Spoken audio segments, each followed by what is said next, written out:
right, one of the questions I've been getting a lot is who should I be taking to Teal Gear Tier 16? Who should I be getting ready for Dark Dimension 5? Join with me is Reminex. How's it going? Hey, what's up, mobile? Yeah, and so the answer to that question is relatively simple. So we're also going to expand the conversation on what teams we're specifically using in Doom 2.2, and you're getting ready to do 2.3, right? Yeah, so we're going to start doing the big 2.3 push, right? Okay, right. So this is your roster right here, and then I've got my roster right here. So why don't we just talk what everybody's talking about, because probably next Tuesday or Wednesday there's going to be a patch, right? And the patch is going to have Dark Dimension 5. So a lot of this stuff that we're talking about is going to be answered then, correct? Yeah, and I think you and I'll probably collaborate at some point during that day when all that stuff gets unpacked for us to take a look at. So I'm going to give my answer when people ask me who should I start taking to DD5, and I said, this is what I've been saying, the only character that I have put any Teal gear on that I've upgraded at all is Kestrel. And I think that's probably a safe choice. I mean, if you're looking at Kestrel, I mean, one of the biggest things that we're talking about when I'm talking about the gear tier is literally this slot right here. Yeah. Mobile and that's the thing. There aren't a lot of choices. I mean, is Maria Hill going to be a better choice for global? Right. Maybe, but it's, if it's one or two characters that overlap, it's a lot better than the three characters that might overlap in some other categories when we start talking about this down the line here. And I think Kestrel is probably, we want to upgrade her because we're all struggling through tech. We're struggling in tech, and then that was my case is literally I could upgrade her today and get benefit now because tech we don't have a proper tech team, and that's kind of the order that we're going to go in for this conversation. We're going to talk about tech, we're going to talk about skill, we're going to talk about mystic, bio, mutant, and then lastly we'll probably touch on some legendary, right? Because that's a little different, right? Yeah, and I think we're going to start squaring out like better approaches to tech as far as like a team, because I'm actually going to be deep diving on like how to manage cooldowns and work there. But that's something that I think until we get to 2.3, it's not really relevant. Yeah. And I will tell you that RNG is such a factor. Like sometimes it's just better just to quit out instead of reviving 5 characters. Right. But I will say that in 2.2, I've had alliance mates tell me they've one shot the tech boss, and I said, oh yeah, and I killed 7 in one blow. There you go. Enjoy that reference. Yeah. Well, I don't know. Whatever you. So here's the thing: is what I'm trying to say is that as far as Gear Teal Gear 16 and all of that in Dark Dimension 5, I'm not ready to pull the trigger on anybody other than Kestrel. But we do 60-80% in Doom 2, and you're getting ready to do Doom 3. So let's talk about tech. I think there's 3 characters that most people agree upon. That'd be Kestrel, Doc Ock, and Doom. I think Doc Ock is a distant third, though. Kestrel and Doom. What do you think? So actually, I have it for tech. It's Kestrel, Doom, and then Doc Ock is probably somebody who winds up like at 4th. The problem is he actually can be a liability if you play him wrong on the cooldowns. Well, not even that. On the boss node, if Polaris is up for a long period of time, she'll flip all those regens into bleed, and I've seen nightmares from people playing it. I actually really like Nebula. The assist chance, the percent health. The harder the difficulty becomes, the more the value from her basic is. Yes. Where she's doing just a huge chunks of damage. Okay, so let's double down on Nebula for a second. So what you just said is that Nebula with the basic attack and the T4 does 10% max health damage, right? Which is a big deal. 10% of the max health. So that actually could be a significant amount of damage depending on how big the node is. She also has a 20% chance to assist, and she's skirmisher. So I find that she is, it's not predictable, but I get these skirmisher striker combos to pop off all the time with her. And lastly, the reason why she's a no-brainer is you need to upgrade her for your arena team, right? Yeah, and I think she's she's relatively safe to upgrade. And I think the most important part about it is, the more, like, because with the Dr. Doom, we're talking about the Doom bots and leaving them on the field a little bit longer. They get those assists from her, and then once they get offense up, they start just slapping. Okay, so Kestrel, Nebula, Dr. Doom, Doc Ock, and then who this is a big question. Who's your 5th? My fifth, I love Shuri for the energy regen. I just feel like there aren't too many things that do that. But I actually have been But not. hold on. I want to say this first. Only if she can do that, if she can do her special right when she comes into battle, that is her only Mhm. purpose. And if she's not on cooldown, don't bring her in. Like Well, if and I think that, yeah, 100%. I think that's the thing is we were talking about this. It's just managing cooldowns, finding the character that you can build cooldowns on again, and being able to bring them back up for the next set of nodes. now, do we want to go down the Ultron rabbit hole? Because I've been hearing that people have upgraded Ultron crazy, and they're getting value out of Ultron. Is that something you would? I mean, I'm reluctant to say do Ultron. I mean, are you? I mean, what do you think? So Ultron's going to be a character with the 5 red stars. I think he does have some value. The thing about it is he synergizes with Minerva on the ally death, so he speeds her up. And there's Ghost is another character that I've gotten some value out of. I just don't think there's a one size fits all. Tech is guaranteed at some point in the near future, or at some point in the future they're going to sell us a tech grade team. Okay. So what's this back up? I have high confidence in Kestrel, high confidence in upgrading Nebula, high confidence in upgrading Doom, high confidence in upgrading Doc Ock, and then the fifth is up for debate. And you can I actually use Shuri most of the time. I mean I think, but here's the problem with Shuri is I don't know how good she's going to be for that long. Does that make sense? Well, I mean, and that's the thing is, right now she's providing the extra energy for Doom to get him Right. off early to help refill, and so there just isn't another battery that has any value in tech right now. Yeah. Okay, let's go to the next one that which people are struggling with is skill. And we'll talk about the confidence that you have on the skill characters and which ones you're using every day. I think that we again, Kestrel's a no-brainer right there. And I just want to put this as a side note: Gamora and Moondragon, most people have upgraded already, Mhm. and then Captain America, Sam Wilson, Maria Hill, Sharon Carter are raid characters, right? And they're recently been made farmable.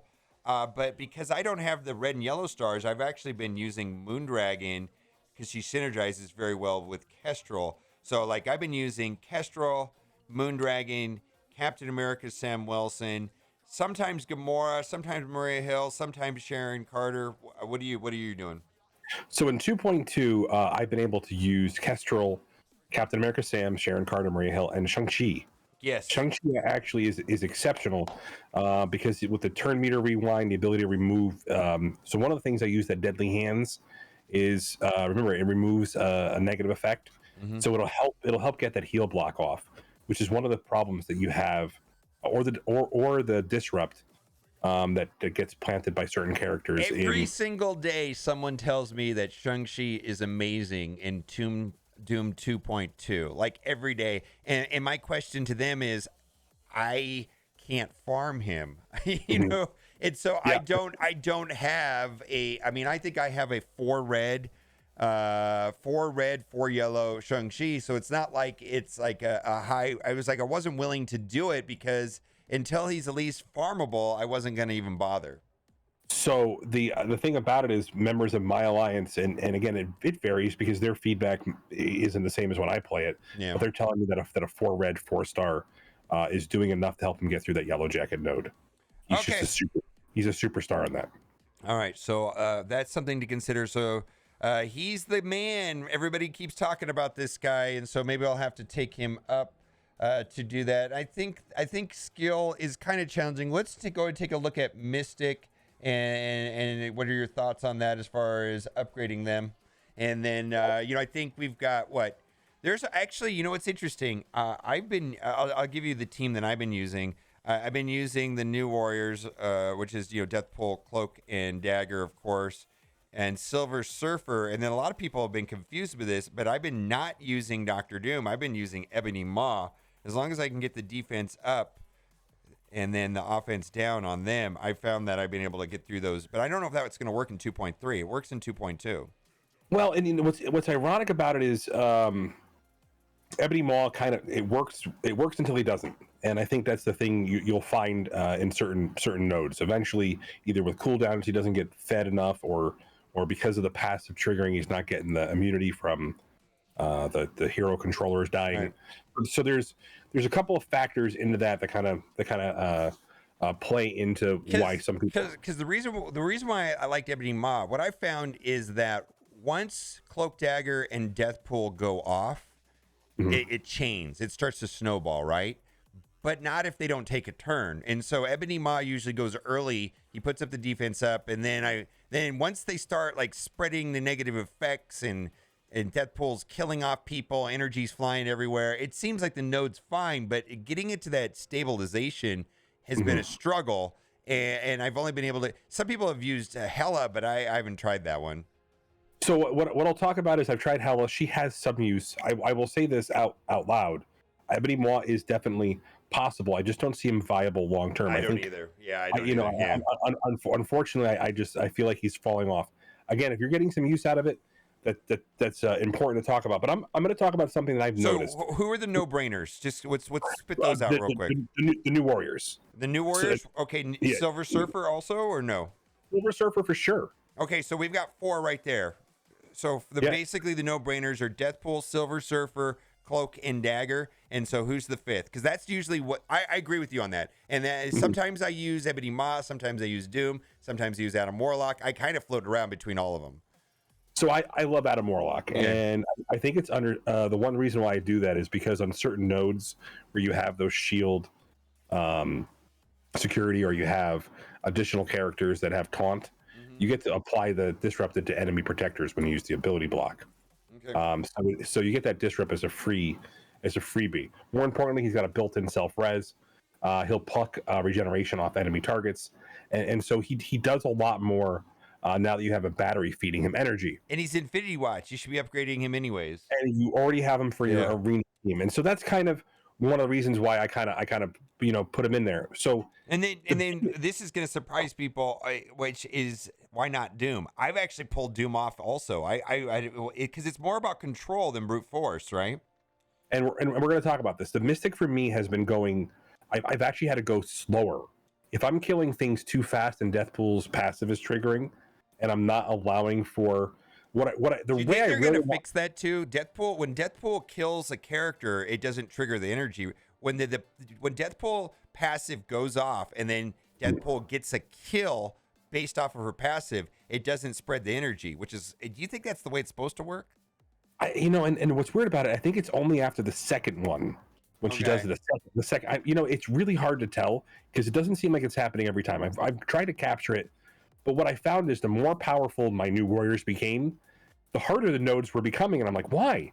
And then I was realizing that I was just killing faster than energy was coming up, and so what was happening was her passive is very unique. It actually is the way that it's written is on enemy death generate 1 ability energy for 2 random mystic allies that were not full at start of the current turn. Right. So what's interesting is they could just keep flowing into a character even if they're full. They had to be full at the start. So I know that I've seen it many times. Not trigger when she gets the kill off of her passive assist. It's not an assist, but you know what I mean. Her passive. Yeah, I wonder if the energy is not flowing to the character because they're full, and so it's not. There may be something else more wrong to this than we know. This kid's been buggy as all get out, and I think she's amazing. And she's been, but she's been one of the worst releases that we've had in this game in a minute. I mean, her and Shang-Chi have been nightmares. I will say that she's a great character that we're not sure if she functions right yet. Okay. That being said, just the last piece of the puzzle here is if you go slower and manage your cooldowns and make sure you're always going ult into ult, then you're going to be better off. If you just want to kind of look at the speed bar and pace yourself. I found that taking about 3 minutes per node instead of doing them in a minute and a half, I was getting my energy back and ready for the next node. Okay. And it was just being more selective about my kills, spreading blinds, just being more patient with the progress and trying to recoup more of the energy. And more importantly, don't be. I mean, even though these are long cooldowns, don't be afraid to use the stun. Yeah. The other thing too is saving abilities is sometimes a mistake. I mean, Deathpool definitely fills them up. So as far as confidence in upgrading characters, you're good to go with Silver Surfer, good to go on Deathpool, good to go on Adam Warlock, and then of course Cloak or Dagger. I'm not calling Cloak and Dagger anymore. I'm calling Cloak or Dagger. Because they made us choose Cloak or Dagger. It's not Cloak and Dagger, it's Cloak or Dagger, the Scopely way. So I will say this: if you were able to get in the top 45 percentile of both blitzes, there's a good percentile of people that got both. Okay. I mean, and the problem with that is, what is it? A couple of lucky basic orbs, and you might be able to get it. So we'll have to stay tuned. I'm wondering if people are going to be able to get Cloak and Dagger relatively soon. All right. But I don't think that I don't think that you really can separate them. There's just too much synergy there. Let's go to the next one. Let's talk about mutants actually, because someone asked me yesterday. So can I use Bishop? Do I really need to upgrade Iceman and Kitty Pryde? Can I use Bishop, Jubilee, Beast, and then the Dad Bros, which is Longchop and Shatterstar? And I said, sorry, that doesn't work. It does not work in Doom 2.2 anyways. You'd have to restart the node. It's just there's too much randomization. So the bad news is yes, you have to upgrade Iceman and Kitty, right? Yeah, and some people have been able to use Emma Frost on the second node in 2.2. I just don't think it's going to happen on in 2.3.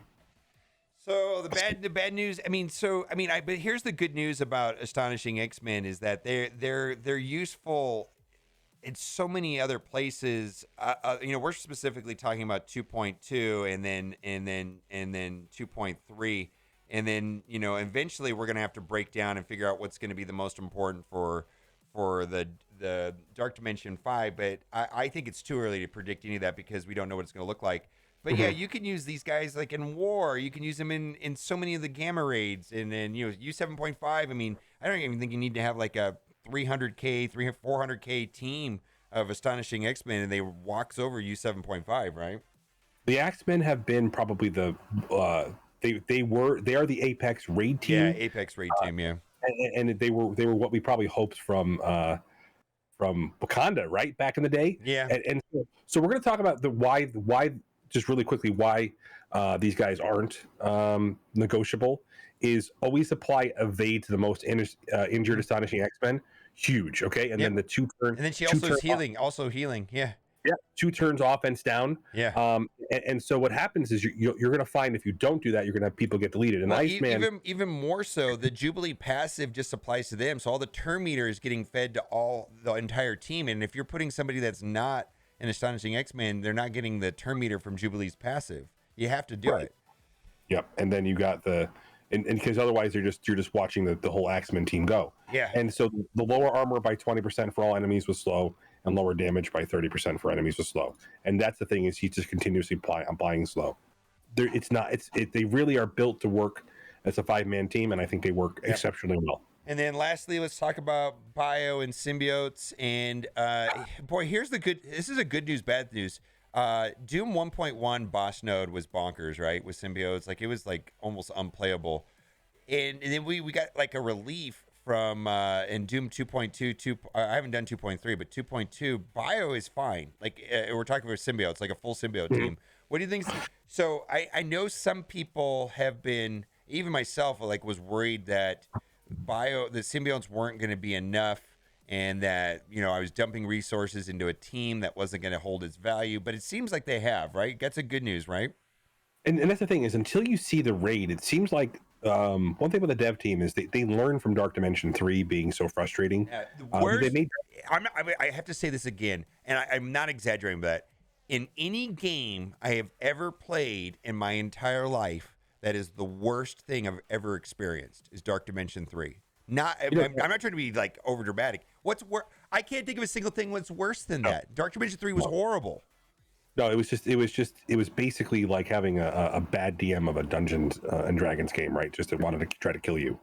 It was basically like some sadist designed it to punish the players. It wasn't fun at all. And I think DD4 focused more on puzzles.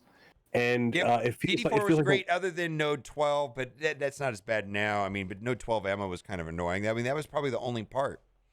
And more importantly, when you think about 1.1, it was just too much frustration because I never don't think they ever resolved some of the bugs, and they I think they want people to skip past and go to Doom 2. Yeah. So It feels like they're, yeah, they're Doom. incentivizing people Yeah, to. so like symbiotes in Doom 2.2 is not as bad as 1.1. I mean, boy, if you left your link, like if you didn't go into that node, with the correct cooldowns and get through to a certain part towards the end, and you just left the match with like Falcon or Squirrel Girl ready to go, you lose. Your lane mate will just die over and over again before they take a turn. It was so poorly designed. It was terrible. It was absolutely terrible.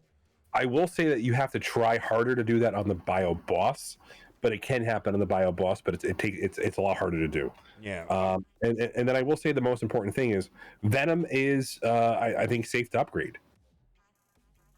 Yeah, I think that he just got a lot of utility for sure. There's a lot of stuff that Venom does. Any other bios where it's not really. I mean, people are naturally going to upgrade Phyla because of her being on the Infinity Watch, but I don't think there's any other bios to talk about. she works, and you can pair her with Venom. Sure. And what she does is you swap out Scream, and what you do is you basically get the death proof and get additional drain for the whole team. Yeah, because the passive on Phyla was changed to work on all members with death proof, which is a good thing. All right, so stay tuned for Dark Dimension 5 recommendations. I would definitely, because of the contrast between DD2, DD3, DD4 as far as the play styles, I think it's way too early to call. The one thing that I want to, sometimes you want to take meta in rather than value. You know what I mean? There's always that too, right? And one of the things is, I mean, there's nothing worse than upgrading the wrong characters for Dark Dimension 5 and then not being able to move forward, because that happened in Dark Dimension 3, and we need to find out what kind of puzzle is it going to be. And that was the key, was the devs actually let that be data mined from the patch. Okay. It was actually in the API, so that they basically were able to get that in MSF.gg and talk about like when the nodes dropped, what the puzzles were, and it was good. Yeah. And by the way, the one thing I'll say about Kestrel is, I don't imagine, the only way I can think of like the devs countering her is have a surfer on the node with speed loaded in, always target Kestrel and remove a charge and get rid of the offense. How are you going to counter Kestrel? Her kit for right now seems almost counterable proof, unless they start making like Cosmic Blaster or Tech Blaster. You know what I mean? Like specific traits on a new character, right? Which they probably will do. And I'll just say this. I think you especially with the Doom raid being what it is, I think there is some value if you can get to this point. The only concern I would have is if Maria Hill is part of the solution for the earlier global nodes, because Cosmic's later. All right. Be sure to head out over to Reminix channel and stay tuned. Dark Dimension 5 is around the corner, and I know a lot of people are not even thinking about it, but I think the value to knowing what people are using in Dark Dimension 5 is then you could have confidence in the teams that you upgrade today, knowing that they'll have a dual purpose, whether or not it's Dark Dimension 2, Dark Dimension 3, Dark Dimension 4, or Doom was 1 or 2, right? I mean, that's the idea, is if the sooner that we know what characters are good in Dark Dimension 5, then you can have more confidence in upgrading those characters, right? That's what we're trying to get at. Yeah, and I think that's the thing is, ISO blue is still very scarce. Yeah, we don't want to waste ISO too. Oh my god. And for most of your alliances, the blue ions is garbage. What is it? Have we figured out what's the exact number to take it from 1 to 3? It's almost 300K. It's over 300K. Yeah, it's over 300K. I don't know what it is exactly, but it's over 300K for sure.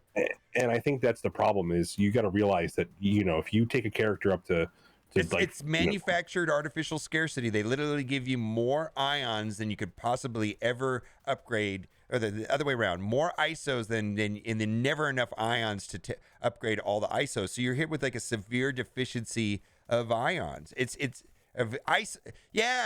many ISOs, not enough ions, right? I mean, too many I words. Too many I words. I know, right? Yeah. Wow. Yeah, I know, right? Anyways, you need ions. They intentionally give way too many. It's like they give you way too many ISOs and not enough ions, and you're just screwed. I mean, you just can't do it. You just have to open orbs for the sake of orbs just to get the ions, and you don't even need any ISOs at all. It's bonkers, actually. Anyways. And I think the biggest frustration that, you know, when you and I sit down and talk, and why we did this video, is we're getting infographics out there, and I don't fault infographics. They give you information at your fingertips. It's all up to you how you interpret them. But miasma is going to be a huge problem because there's a lot of valuable characters. Even Kitty needs miasma.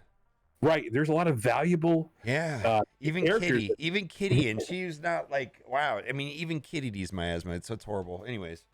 And so I think you have to just take a pause. Hopefully it'll reveal itself what's going to be needed for the puzzles. And we always know this. Part of the characters that are really going to be helpful aren't even sold to us yet. Yep. All right, guys, head over to Reminix channel, and thanks for watching. Keep on gaming. Bye.